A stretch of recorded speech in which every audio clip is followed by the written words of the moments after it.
दोस्तों, आज का हमारा वीडियो एक अलग टॉपिक पर है। किसी भी एसेट को परचेज करने का सबसे अच्छा समय तब होता है जब उसका प्राइस उसके एक्चुअल प्राइस से कम हो।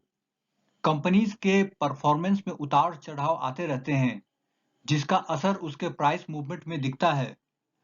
अंडर परफॉर्मेंस के कई कारण हो सकते हैं, जैसे सेल्स में कमी, रॉ मटेरियल के प्राइस में बढ़ोतरी तथा रेगुलेटरी नॉर्म्स में चेंजेस वगैरह। अगर फंडामेंटली स्ट्रॉन्ग कंपनी को अर्ली स्टेज में आइडेंटिफाई कर लिया जाए और उसके प्राइस मूवमेंट को समझ लिया जाए, तो हम एक ऐसी कंपनी के स्टॉक को निचले स्तर पर ले सकते हैं।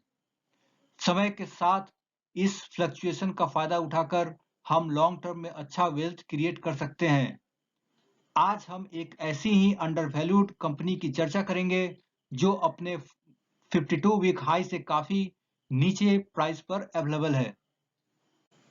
दोस्तों, इस कंपनी का नाम CDSL है। यह एक मोनोपोली बिजनेस सेगमेंट की कंपनी है। साथ ही इस बिजनेस में एक हाई एंट्री बैरियर भी है। भारत में केवल दो ही डिपॉजिटरी हैं, एक CDSL और दूसरा NSDL। CDSL एक लिस्टेड कंपनी है, जबकि NSDL लिस्टेड नहीं है। यह कंपनी एक प्लेटफॉर्म प्रोवाइड करती है जिसमें यूजर्स शेयर, सेल और परचेज कर सकते हैं। इसके अंदर करीब 4 करोड़ डीमैट अकाउंट्स हैं तथा इसके साथ 580 डिपॉजिटरी पार्टिसिपेंट्स जैसे जीरोधा हुआ, फिर 5paisa.com हुआ, इस तरह के पार्टिसिपेंट्स जुड़े हुए हैं। इस कंपनी का अगर 52 वीक हाई देखा जाए तो यह 1580 के पास है और यह अभी इसका प्राइस 1268 है। यह कंपनी का अगर चार्ट देखा जाए तो यह अभी एक कंसोलिडेशन फेज से गुजर रही है। इसका जो एक स्ट्रॉन्ग रेजिस्टेंस है वो 1580 के आसपास है और जो एक सपोर्ट लेवल है वो 187 के आसपास है। एक बार यह कंपनी अपने इस कंसोलिडेशन जोन से बाहर निकल जाती है तो फिर यह अपने 52 वीक हाई को आसानी से क्रॉस कर जाएगी। दोस्तों, इसका अगर फिनेंशियल्स को देखा जाए तो इस कंपनी का जो रेवेन्यू था FY 17 में 146 करोड़ रुपए था, जो FY 21 में बढ़कर 343 करोड़ रुपए हो गए। अगर नेट प्रॉफिट की अगर बात करते हैं तो FY 17 में यह मात्र 86 करोड़ रुपए था, जो FY 2021 में बढ़कर 201 हो गया है, जो लगभग दो गुना से भी ज्यादा जंप इसके प्रॉफिट में देखा गया है। ईपीएस की अगर बात किया तो FY 2017 में 8.21 था, जो बढ़कर 19.17 हो गया है। इस कंपनी का कोई भी डेट नहीं है और अगर इसका रिटर्न ऑन इक्विटी देखा जाए तो ये 2017 में 16.08 था, जो 2021 में बढ़कर 22.83 हो गया है। यह कंपनी मुख्यतः 3 तरह से रेवेन्यू जनरेट करती है। पहला, ट्रांजैक्शन चार्जेस, जो इसके रेवेन्यू में 44% कंट्रीब्यूट करता है। ट्रांजैक्शन चार्जेस के अंतर्गत हम लोग जो स्टॉक परचेज और सेल करते हैं उसमें जो डिपॉजिटरी चार्जेस लगती है वो आती है। साथ ही यह कुछ डेटा चार्जेस भी करती है डिपॉजिटरी पार्टिसिपेंट्स को, तो उसके लिए इसे 24% का रेवेन्यू मिलता है। और अगर तीसरा, अगर मुख्य रेवेन्यू का सोर्स देखा जाए तो यह इसका एनुअल चार्जेज होती है, जो लगभग इसके रेवेन्यू में 28% का कंट्रीब्यूशन करती है। इन तीनों को मिलाकर इसे लगभग 96% का रेवेन्यू मिलता है और कुछ अदर सोर्सेज से भी 4% का रेवेन्यू जनरेट होता है।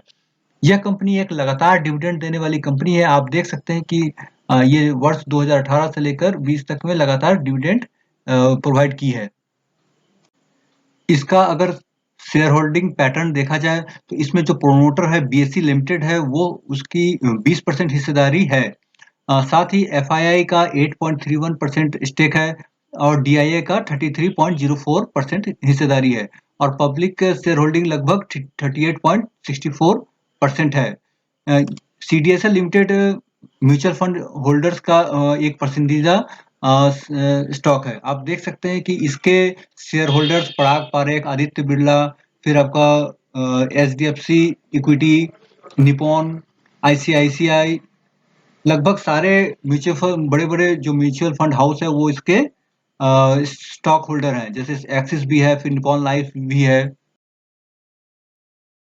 दोस्तों, अभी तक हमने इस वीडियो में काफ़ी कुछ चर्चा कर लिया, लेकिन अभी तक हमने ये नहीं डिस्कस किया कि यह एक अंडर वैल्यूड स्टॉक क्यों है। रिसेंटली आपने भी सुना होगा कि सेबी ने इसे एएसएम लिस्ट में इंक्लूड किया था, और एएसएम लिस्ट में जब भी कोई कंपनी इंक्लूड करती है तो उसका प्राइस मूवमेंट फ्लक्चुएट उतना अधिक नहीं होता है, और वो एक काफ़ी हद तक रिस्ट्रिक्टेड हो जाती है। सेबी यह स्मॉल इन्वेस्टर्स के इंटरेस्ट को देखते हुए ही करती है। उनको लगता है कि स्टॉक का जो प्राइस है वो अननेसेसरी फ्लक्चुएट हो रहा है, और स्मॉल इन्वेस्टर्स को इससे नुकसान हो सकता है, इसीलिए सेबी स्मॉल इन्वेस्टर्स को बचाने के लिए इसमें इंक्लूड करती है, एएसएम लिस्ट में इंक्लूड करती है। अगर अपने इस वीडियो को समराइज करें तो हम देख सकते हैं कि इस कंपनी का जो प्रमोटर है वो बीएससी लिमिटेड है, और इसमें इस कंपनी का 20% स्टेक है। बीएससी एक जानी मानी पुरानी कंपनी है, इस पे कोई डाउट नहीं किया जा सकता है। अगर कंपनी का प्रोफाइल देखा जाए तो यह अपने सेगमेंट की सिंगल लिस्टेड कंपनी है। इस सेगमेंट में केवल दो ही प्लेयर है, एनएसडीएल और सीडीएसएल। एनएसडीएल जो कि लिस्टेड नहीं है, जबकि सीएसडीएल लिस्टेड है। यह लगभग डुओपोली बिजनेस में है। इस सेगमेंट में एक हाई एंट्री बैरियर है, क्योंकि जो थर्ड डिपॉजिटरी है उसकी आने की चांसेस बहुत ही कम है। यह कंपनी एक प्लेटफॉर्म प्रोवाइड करती है, जिसमें जो हम लोग जो स्टॉक सेल और परचेज करते हैं, उससे उसकी फैसिलिटी प्रोवाइड करती है। सीडीएसएल लगभग 4 करोड़ से ज्यादा डीमेट अकाउंट को मेंटेन करती है, तथा इसके 580 से ज्यादा डिपॉजिटरी पार्टिसिपेंट्स हैं। इस कंपनी का अगर इनकम ब्रेकअप देखा जाए तो इसके जो ट्रांजैक्शन चार्जेस है, हम लोग जो स्टॉक्स खरीदते और बेचते हैं उससे इसको 44% के अराउंड चार्जेस मिलते हैं, रेवेन्यू मिलता है। जो ऑनलाइन डाटा चार्जेस है उसमें 24% का इनको रेवेन्यू जनरेट होता है। साथ ही अगर एनुअल कुछ चार्जेस होते हैं उससे इनको 28% का रेवेन्यू जनरेट होता है। अगर फाइनेंशियल परफॉर्मेंस को देखा जाए तो इसका जो रेवेन्यू था वो FY 17 में लगभग 143 करोड़ था, जो बढ़कर FY 21 में 343 करोड़ हो गया। अगर पैट को देखा जाए तो उसने भी लगभग इस पीरियड में डबल से ज्यादा का ग्रोथ इंडिकेट किया है।